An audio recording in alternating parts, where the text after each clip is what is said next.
It's the cry of generation. It's a stirring in our soul. It's dreams still in focus. It's hope still whole.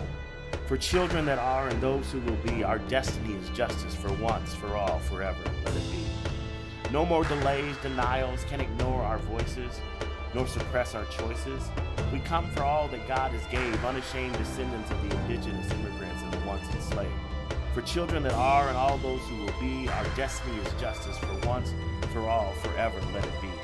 Liberation when we read, love when we lead, moving at the speed of student needs, pushing against the abundance of oppressive greed. For children that are and all those who will be, our destiny is justice for once, for all, forever. Let it be. All right, Dr. Alex Marrero here on the Justice Cast, man. Great to have you here. Thank you. Finally got the invitation. I've been calling downstairs to get into this room. You know, it's been hard. You know, so you got to go through security checks, different protocols. But, since you are the superintendent of the largest school district in the state of Colorado, we thought it might be appropriate to have you on here talking about justice and the work that you're doing. And it's not without controversy, right? There's a lot of different, as we know. It's defining controversy, some would say. Right. And there's a lot of folks who have different opinions, right? I've had an opportunity since you've been here to get to know you a lot more, to work closely with you on some things, to grapple with you on some things. And so I have a little different perspective from some folks who are distant and just opinionated sometimes. Mm-hmm. First, tell folks a little bit about how you got here. Your pathway, a little bit of story of yourself, the short version, because I know you're a great talker. So I'm going to try not to. Forgive me, I'm a little hoarse here. Hence the water. That's still from the Pacers and Knicks series that you're still hoarse from. Yeah. No, but you mess around, you tore ACL when you play against us. That's right. That's what you did. Right? So just keep that in mind. Keep that in mind, right? Critics, eventually, even if you get a victory, you're going to sit on the sidelines for a year. Quite a while. Yes. Short version is through circumstance and I would say injustice in the educational system possessed me to come up with the crazy idea to look for little Alexi's, little Vernon's outside of my bubble. My bubble was once Bronx, New York, then it became New York City, then it became the state of New York, and that's all that I really had to look at. And really injustice brought upon me as a leader of color being taken advantage of, and someone who's much wiser and experienced saying, you don't need to do that. You've already proven yourself. You should look to serve the little Vernons. They exist outside of this bubble. And something possessed me to go through national search, and 7 grueling interviews later, I'm telling my wife and kids that we're moving. What was that like for them? What was that like for them? Well, my wife is incredibly supportive, so she will yearn for a great place to live, but she's always trusted the decisions that I make for the family. Right? Without that, it would be impossible, to be quite honest. Right? Especially with whether they're merited or unmerited attacks here. As much as I keep it to myself, it gets out. And I know that has an impact on her and the family. But she is absolutely supportive to what I'm trying to do, because it's not for me. The Nuggets won their first championship, and we were actually celebrating. She was there. She was there. And I appreciate her. My wife is an interesting sports fan. She can't tell you the rules, whether it's basketball, baseball, football. But when she's into it, usually playoffs, and if our teams are in it, so she just like me, root for New York teams and Colorado teams, because there's no conflict. Meaning Yankees, American League, Rockies, National League. Let's not mention our baseball teams, kind of rough. But same thing with basketball. We have the Eastern Conference, the Knicks. We have the Western Conference, the Nuggets. And we've been 2 years so close to getting both of them in the championship. Same thing when it comes to football. The Giants, in the NFC, and the Broncos here in the AFC. So we don't have any conflicts. That's great. So, but she gets so excited when it matters. So some will call those not true fans, but she's a fan of the game. She's a fan of the game. She's a fan of winning when it matters. Yes, exactly. So speaking of winning when it matters, you took over a district that was, it's the largest school district in the state of Colorado. Had a lot of challenges, specifically around how it was serving black and brown children, how it was serving poor children, special education challenges. You saw all of that, and still you applied for the job. Why? Yeah, I think a lot of that has to do with what I was dealing with in New York. Okay. I was sitting in the seat, albeit interim, for the entire year of COVID. And when I say COVID, just not necessarily like everybody else, we had the very first confirmed case of COVID in the United States. Yeah. It was catty corner to the office. Right, so we were on Main Street. It was City Hall. It was the district, the mayor, the controller. We were all in one place, and the synagogue was catty corner across the street from Iona College, and that was patient zero or the index case, whatever they called it. Yeah.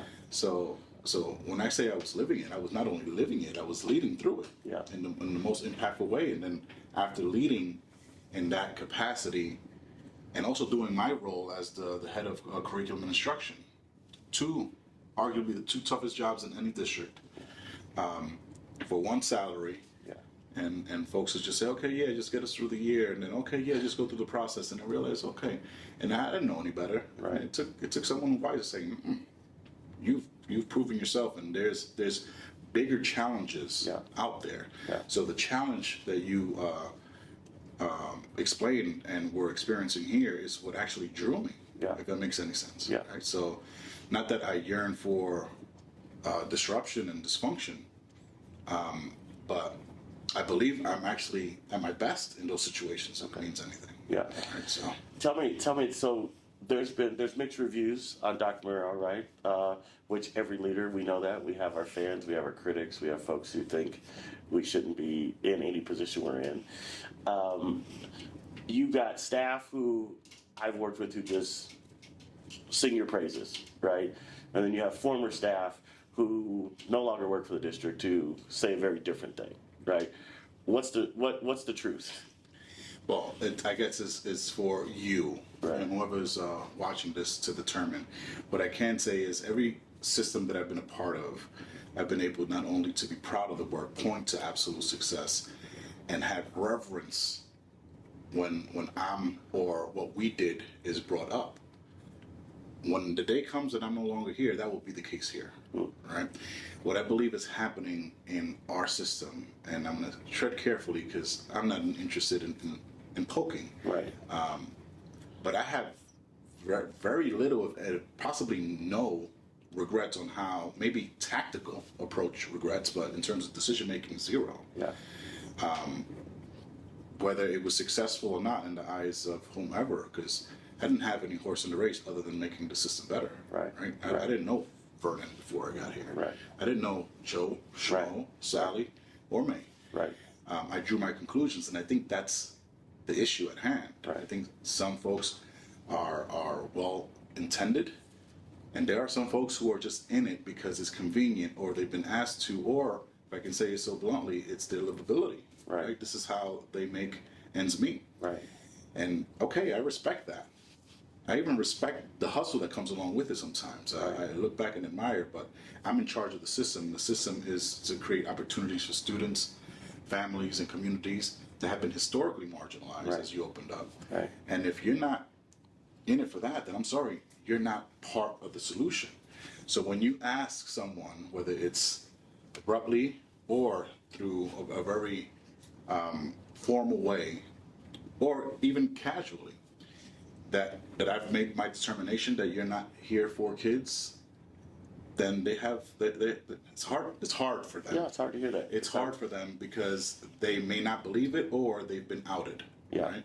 So I would say when you're doing disruptive work, you have to have that mixed bag of reviews. Right. Because if everybody loves you, then all you're doing is twiddling your thumbs and pacifying. Right. I like what you just said, that when you're doing disruptive work, there's some things that, like you said, has to be disrupted. I mean, the children's campaign, I'm sure you got a copy of this, but I think in the children's campaign results, it talks about Denver Public Schools, of course, and I think the proficiency rates for the district are not where I know you want them to be, right?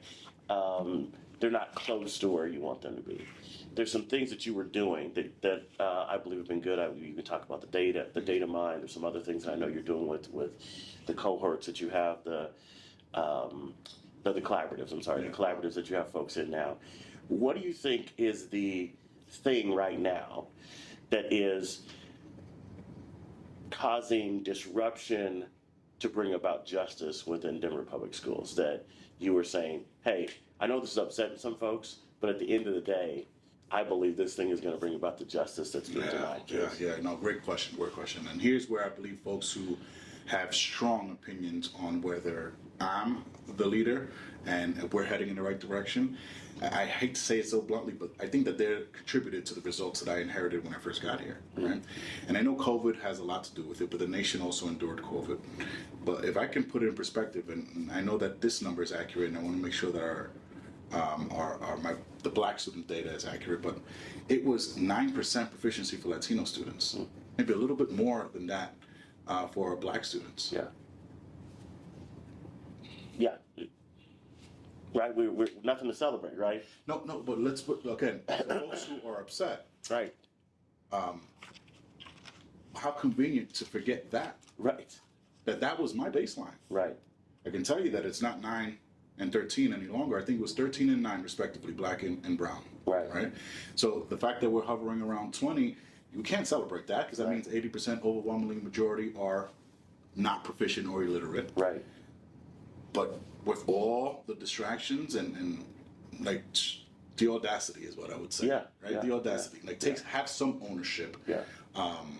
So what I believe that we're doing to address that is putting that on Front Street and then putting it clear into data. No one's hiding a thing. Right. But I believe that when folks interpret their story, they're cherry picking purposefully to justify their existence in this ecosystem. Right. Because there are people who say that we've not been transparent, and I say we as a district, those of us who have not been transparent about the data. But the data's out there, right? It's not as if the data is being hidden. I mean, you can go to CDE, you can go to the district website, you can go to reports like the Children's Campaign, which tells us that and this is the older data, but this is like in 2022, to your point, we had students who were English language learners were 29% proficient in Denver in 2022, right? So you look, that's the 21-22 school year. That's a very different reality now. Here we are in 24-25 school year. What happened? What did we do differently? I think it's about keeping the main thing, which has been incredibly difficult to do. I want to be transparent in the sense that it's hard for me to be the lead educator when in this system, and this is harsh feedback for the Denver community. Right? I joked, as I mentioned, I was in DC advocating for public funds that have been promised to us and appropriated, and now all of a sudden we haven't received them because of the federal decision making that's going on. Could be a $70 million hit for the state of Colorado, right? It's anywhere from 11 to 14 for us. $1 million. Right. So, and we have commitments. We just potentially settled, waiting on the ratification of our union contracts. Things that we've been able to do under this administration that has been a struggle prior to. Right. So, across the nation, folks are striking. It's not happening here. The intentionality, I think, goes a long way. But imagine all the commitments to our employees, commitments to our most underserved populations to try to address those really disgusting results that we have been forced to publish. It's going to get worse if we don't have the resources. Now, getting back to your question, here's where I believe that we need to do a better job, us as a system, but also the community to embrace, right? I came into the system with polarizing views, right? And let's call someone person X who hates person Y. Now would have breakfast with X, lunch with Y.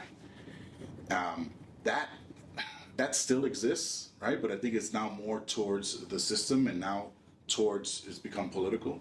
And I joked with Bennett that folks see me as a politician, and I understand that that's part of the equation. But that is unique to the Denver landscape, right? I know the chancellor of New York City. I know the LA. I know the big cities. It's part of our work, but we're not seen as such. Right. I say when I mention Bennett, it's because I think Bennett had a lot to do with it, whether it was intentional or not. You'll never find any other superintendent who left the superintendency to not represent the state at the federal level. That's happened here and will only happen here. And I believe that there's a generation of individuals who see my role as less as a lead educator, more as a politician. And I think that's made this job unnecessarily difficult. Yeah, yeah, and that those are some rough waters to navigate because, to your point, you have these political ideologies that are pulling you this way and pulling you that way. When you came in, I remember one of the first things you said was you walked through the downtown building, and there was a group that was interviewing you, and you looked on the wall and you said, are you guys committed to equity here, or is it just something you write on the walls, right? It was in that moment I said, okay, let me see what he's about, right? Is he going to really push this issue of, hey, let's stop being about the slogans and the great, words on the wall, and let's actually put them into practice, right? And I think when you talk again about disrupting the system, I think people who've had the system as it is, and you bring someone in who's like, hey, these results, 9% and 13%, are nowhere justice.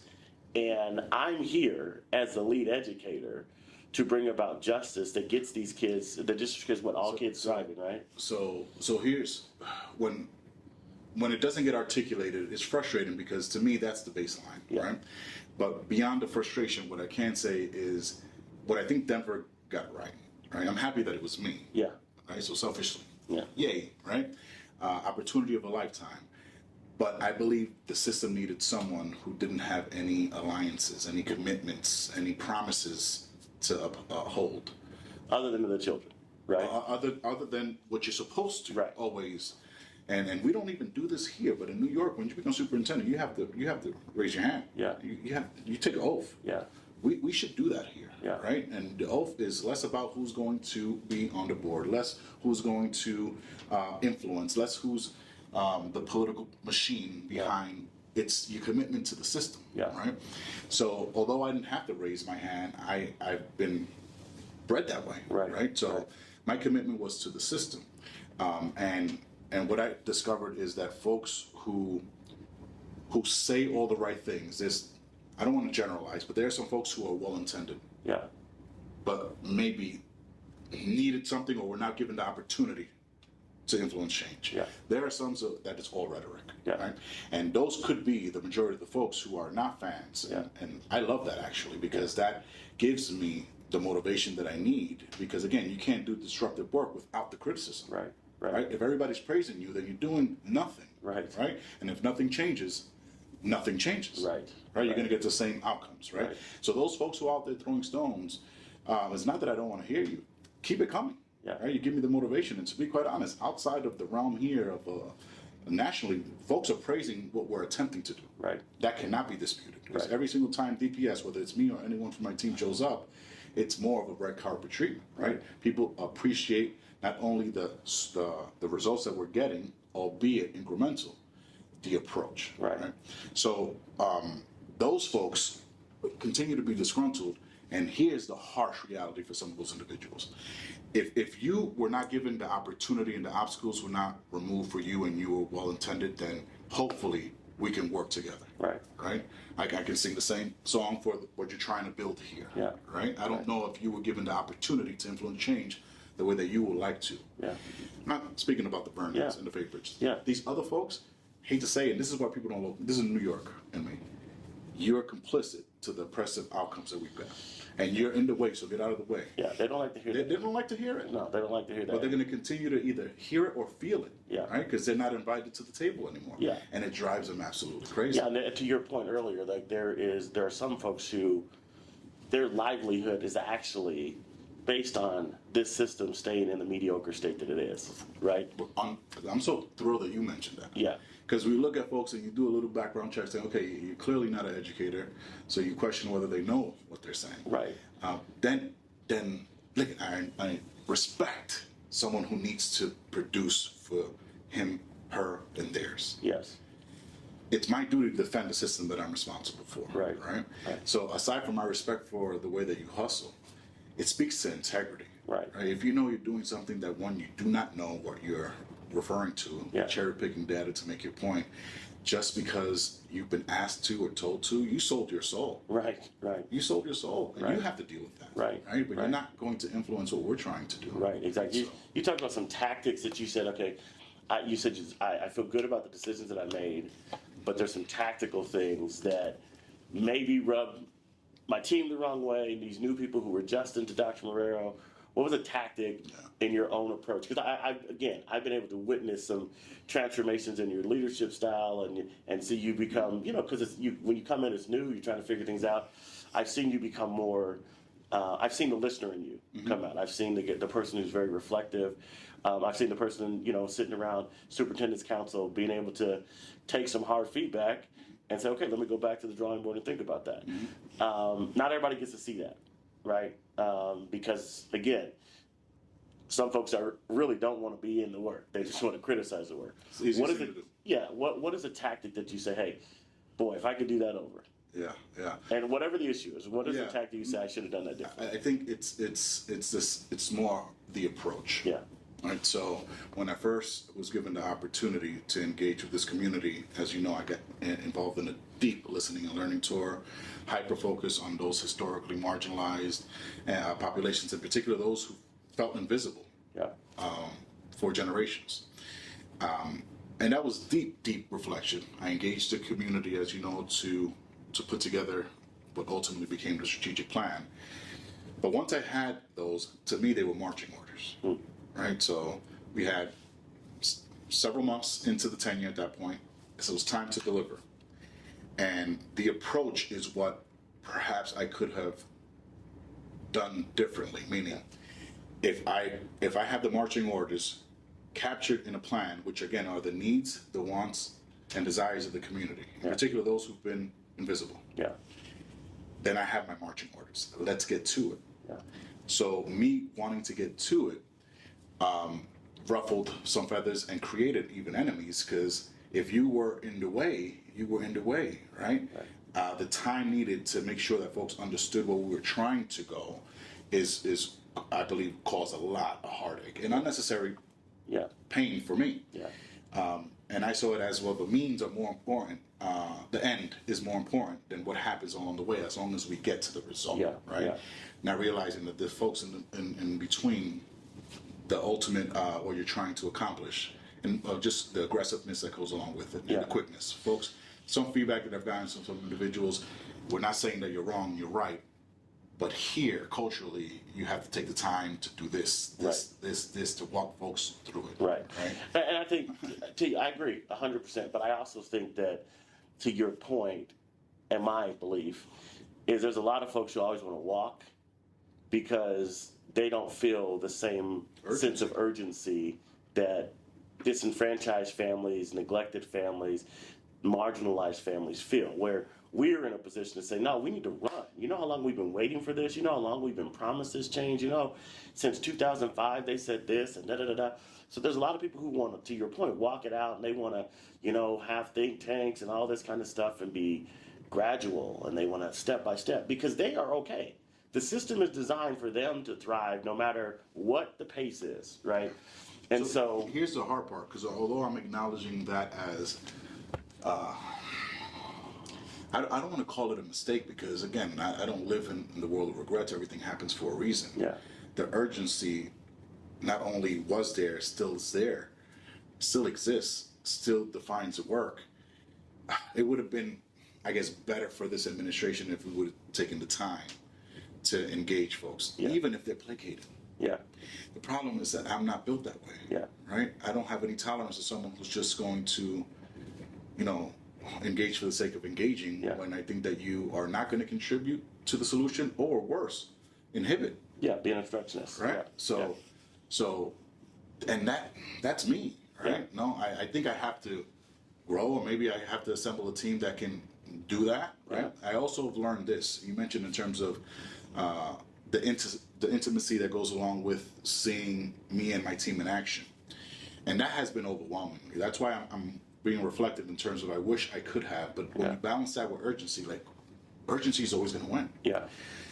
But as you know, I established a DPS 101, and that came about when I would hear, whether it's in the media, whether it's emails, whether it's public commenters, just misconceptions. Yeah. Just, I don't know if it was their way of interpreting what's happening, or they were told, mostly the latter.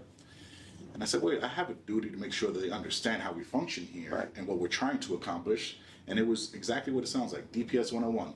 Let's learn about policy governance. Let's learn about me, Yeah. right? Let's learn about what we're trying to achieve. The different end departments, statements, the leaders, the departments, yeah. how we operate, from transportation to our portfolio model, you name it. Yeah. Not only was that well received in terms of the information, the best feedback that I received at a 201, meaning it was so successful year one that they wanted to continue. We went Yeah. a layer deeper. A 201 graduate who was from East, I don't want to Okay. disclose who came in 2 years ago. To say a skeptic is an understatement, Yeah. right? Yeah. And the best feedback that I received from said individual, but also someone from the Southwest who had a school that was impacted through some of the decisions that I've made, was the best decision. Now I understand how difficult this is, Right. but also what you're trying to accomplish Right. and how difficult it is and how we have not helped. Right. It's the best feedback I ever received. Yeah, that's great feedback. I think one of the things that I appreciate, and I think every leader can be more transparent, right? I think every leader, but I think you're going to come in, you're going to disrupt the system. I would love leaders who just come in and tell it like it is. Like, hey, like you said, 9%, 13%. That's not okay. That's never going to be okay. So what we are going to do is that we're going to go fast, and we're going to do the right thing, but we're going to do it fast. And I think setting that pace for people up front, to me, is letting them know, no, we're going to run faster. We're going to do things quicker. And we're not going to guess and all these kind of things, but we're going to bring in best practices from here and there, and we're going to do it fast. Because I think that's what our community has been frustrated with, is lack of transparency. Then when things get done, they get done in a way, and I'm not saying under your administration, there may be some things that folks feel that way, but when things get done, they get done to them and they didn't know about them. And then all of a sudden, here we are, right? So I encourage you to continue to be bold, but to be clear about, here's the pace we're setting. And I do say, you're right about those people around you. You gotta have some dogs who want to run and who want to do that thing at the pace that it needs to be done at. Yeah, and we have a good mixture of folks who quite a bit are local, as you know, who've been Yeah. promoted within, and Yeah. we brought some talent. But I also know that it's as difficult as it is for me, as the person who always necessarily gets the blows. It's difficult for them as well. Most definitely. Right? Here's also what I believe that we can do better, not just the system, but I think the community as a whole. It's hard to celebrate proficiency rates that are so low, but we are. So the 13% or whatever that was handed to me as the starting point Yeah. for Black students, I'm pleased to say not only are we far away from that, we're at the all-time high ever for Black student proficiency. Yeah. But the number is so low that how can you celebrate anything that is not 80 plus? Right. Right? But that gets lost in the shuffle here, Yeah. right? The graduation rate has been somewhat praised, but even folks are questioning whether that is a valid measure. But how convenient that we forget that folks who are still influential in our ecosystem, when they were at the helm, it was 38%. Right. Right. How convenient, Right. right? Right. And for whatever that motive is, or whatever promise that is, or how taboo Yeah. that may sound, but I'm saying it loudly, Yeah. not proudly.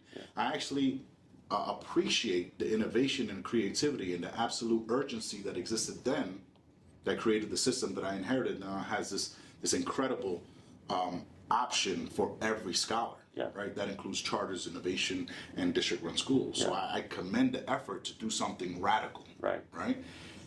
But 80% to 38%, that's a significant difference. Yeah, very, right? very big difference. You said innovation, you talked about charters. Sometimes you get, early on, you got kind of framed as this anti-innovation, anti-charter guy when, over 26,000 kids in the district go to charter schools, right? And many more kids go to innovation schools. I appreciate you saying those are tools, right? Those are tools of disruption that can be used effectively to help us get to a place of justice. So, is Dr. Marrero anti-charter? Is Dr. Marrero anti-innovation schools? So thank you for the question. Yeah. I to simply put it, absolutely not. Yeah. And I think the evidence, when you look at it, it's pretty clear. Yeah. I've embraced this notion that if we as a system have failed to have a pulse on what the community needs and a charter is brought upon it, then not only is that good for the community, first and foremost, that's an incredible reflection point for us, the system. Yeah. Right? We failed to acknowledge that there was a need here. Yeah. Right? Now, not every charter was built that way. Correct. And that's where the tension comes in. Right? I don't subscribe to this divide and conquer and big fish eats little fish. Right. I'm not going to say that that necessarily exists here. Right? So when I say things like that, folks say and scratch their heads. I think it's less about me, if I be so bold to say that it's more about what they were accustomed to. Correct. Right? And some have said, hey, the red carpet is no longer out for certain types of school models. Yeah. And that's an accurate statement, right? Because just like I would have conversation with person X and person Y who hated each other, one pro charter, one against, I'm drawing my own conclusions. Right? Why would we roll out the red carpet for any type of governance model? Doesn't make any sense, right? So I think that's reflected in the school transformation process, that I have a duty to make sure that we have quality schools across the system. Right. And I made that very clear to all sectors. Right. You know, we should not have a school that's lingering year 4, 5, 6 on the state clock, regardless of what you are. Right. Right. We have a duty to make sure that we're responsive to the schools. Is that the boldness that's coming? I think, because at the Elevate Schools Network is something that I've been read into. I've had a chance to give some feedback on that. I'm excited about what could be, and this is maybe my radical disrupt the system kind of perspective. I am excited about a day that could be when we look at every school model, and if you're failing kids, you're not going to be open. Doesn't matter if you're traditional, doesn't matter if you're charter, doesn't matter if you're innovation. I celebrate that day when the standard across the board, as one who's run all of those, run a tradition, run an innovation, run charter, I never felt, and this is no disrespect to who was leading at the time, I felt much more accountability when I was running the charter for my outcomes, for things like my CSC being in place, because I had to submit those things and be accountable for those things. When I was running traditional models, I didn't necessarily feel, I felt accountable to my students and my families, but I didn't feel that same level of pressure that comes when I was running a charter network or even an innovation network. So I'm excited about the fact that the standard's going to be the standard, and what we expect as community is great schools for all kids. I don't care about what type it is. So I'm thrilled that you have that reaction. I wonder if the community has really digested it the way that you have. I'm sure they haven't. Yeah, we're working on it. Because I know that you're very much ingrained into DPS. I wish everyone was, right? Because there was no bar, right? And I'm not speaking ill of what happened. I have a duty to try to address what's in front of me. Yeah. And you're right. Now, our charter schools, for the most part, if not exclusively, had an established bar that was much more rigorous than all the other schools. Yeah. And that is not okay, right? Yeah. So what we did is establish the bar. Now, the feedback that I've gotten from some, which I love, is, okay, we establish a bar, but it's not rigorous enough. And I would say, okay, I agree with you, but step one is let's establish the bar. You establish a bar. Yeah. Let's establish a bar, and then let's see how we can raise the bar. Yeah.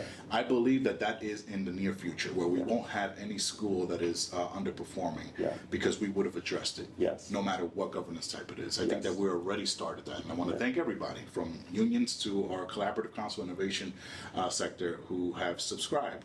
We did a whole lot of reflecting and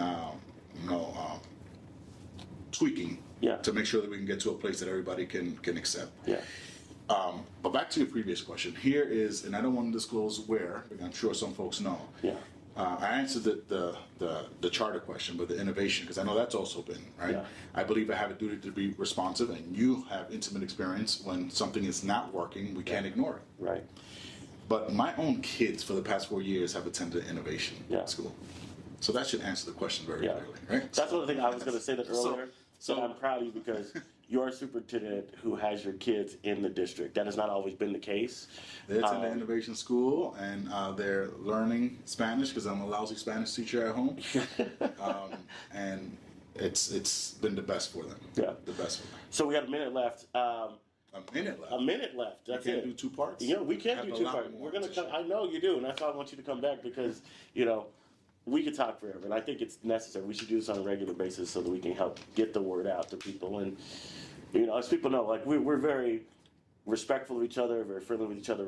I think, but we also push each other. Yeah. And so I think people can see good energy here, and I think this is what it needs to look like in our community, that We don't have to make vile posts about people. We don't have to attack people's humanity. This is something I appreciate about you, because we have, I think, your purpose, in spite of what folks may think, right? Because you get some criticism too, not Yeah. to the extent of what I get, right? But it's clear. You don't have any horse in the race, right? And you're not going to compromise yourself or your organization. Your ethics Yeah. cannot be disputed. And I think that that's what has allowed us, when we have had some differing opinions, that I can look beyond. I don't have to question Yeah. why you're showing up to the table. Yeah. Right. If we disagree on something, then that happens. That's the democratic society that defines us. Yes. Right. I wish I can say that for everyone else who comes to the table with an issue. I can't. Some folks have ulterior motives. Yeah.